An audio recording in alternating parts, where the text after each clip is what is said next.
Bayad na ako sa gusto mong, Fedra. Sasama na ako sa'yo. Ibalik mo lang sa kanyang anak namin. Napeki tayo. Recording lang to, hindi na. Kapag nakalayo na tayo, tsaka pala makikita ni Rosalinda ang anak niya. Kailangan natin tawagan si Fernando Jose. Hindi mo tatawagan si Fernando Jose hanggang hindi natin natutuntun ang pinalalagyan niya nila.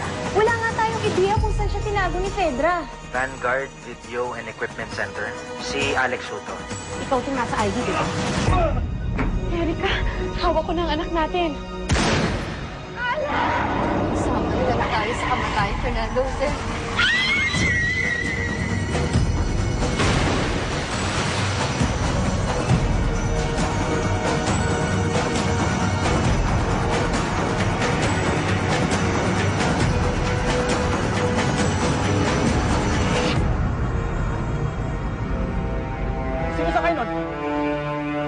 Fedra Perez. Mastermind sa dumukot sa anak ko. Alex! Alex, may tama ka! Alex! Rosalinda. Alex! Alex!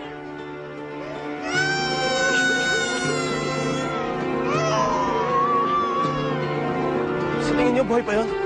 Hindi natin alam. Pero malamang patay na yun. Tumawag kayong Coast Guard! Please!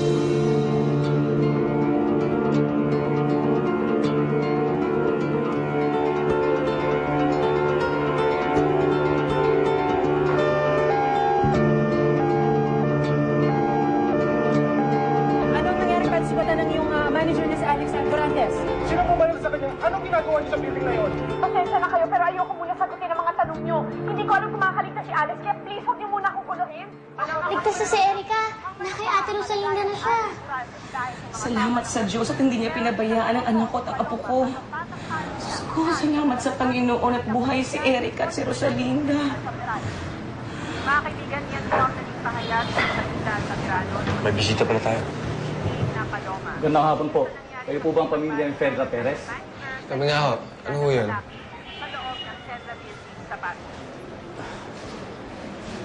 Ano namang kalokohan na ginawa ng anak ko?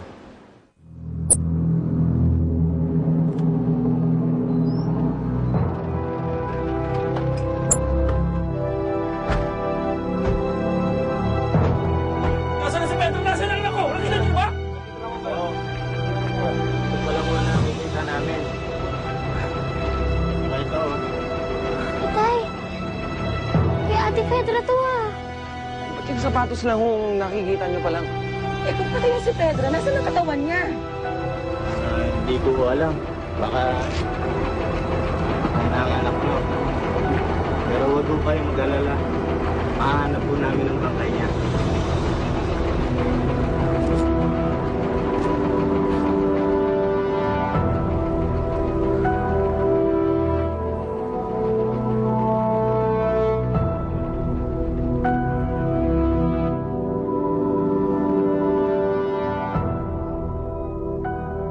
Napakabait talaga ni Kuya Alex at Rosalinda.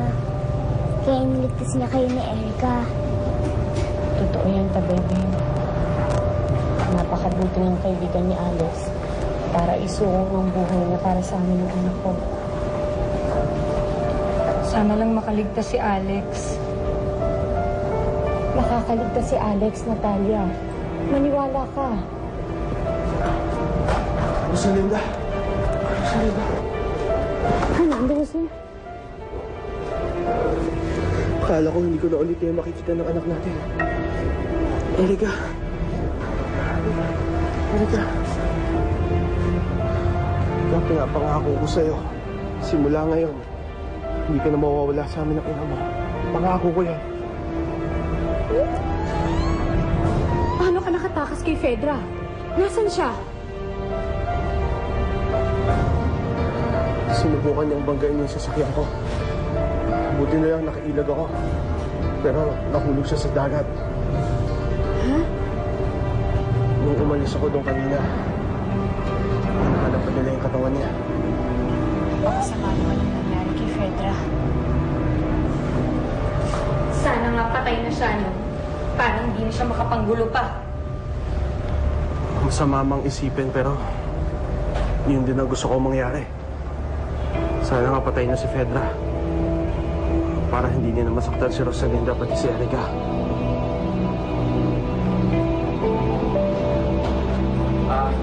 Kayo ba ang mga pamilya ni Alex Dorantes?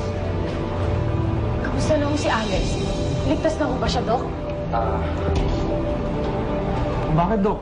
Bakit hindi kayo makapagsalita? Mas mabuti pa yung sumama na kayo sa akin.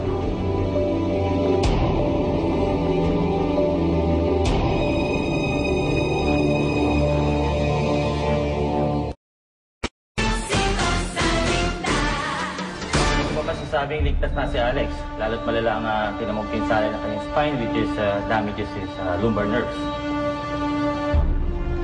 Ano po bang magiging epekto ng Dok? We can determine that yet until magising ang pasyente. Kaya importante sa kanya ang susunod na 12 oras. Kung malalagpasan niya ang oras na yun ng walang anumang komplikasyon, maaari na kayong makahinga ng maluwag. Nagdarasal po namin, Dok. Malagpasan niya yung taning niya. Ate, mamatay na ba si Kuya Alex? Hindi, Tabebeng. Hindi pwedeng mamatay si Alex. Alex, magpagaling ka. Parang awa mo na. Huwag mo kami iniiwan.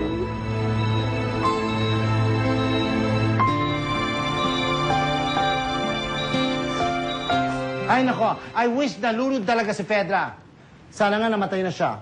Florencio, ano ka ba naman? Oo nga naman po, Tito. Samahan niyo naman po. Kahit naman masama ugali ni Fedra, tao pa rin yun. Kaya sana i-wish natin na maligtas siya. Pero okay lang din naman na makidnap siya ng sirena sa dagat, tapos gawin siyang alipin habang buhay. Mga ganong wish lang. Sirena ka dyan. Mukha ka pang sirena nga dyan.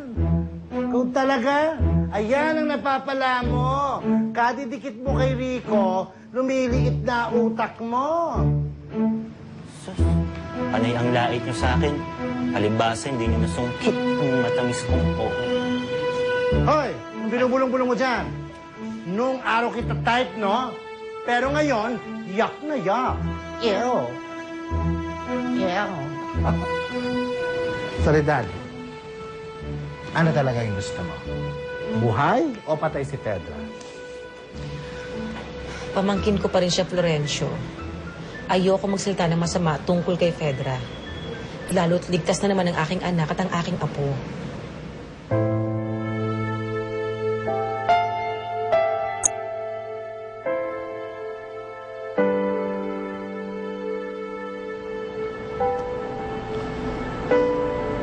Rosalinda, you've had a very long and exhausting day. Dali ka na sa loob. Pahinga ka na. Hindi ko alam kung paano ako makakapagpahinga ngayong namimiligro pa rin ang buhay ni Alex. Rosalinda.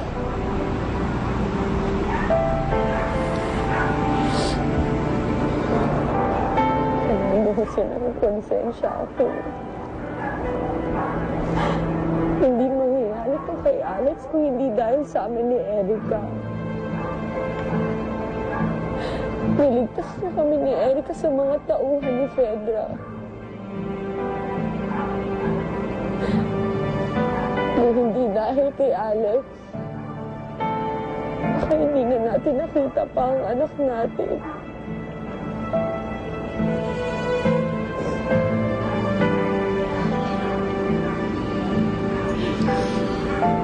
Alam ko yun. Kaya habang buhay kong tatanawin ang utang na loob ang pagliligtas na ginawa niya sa inyo.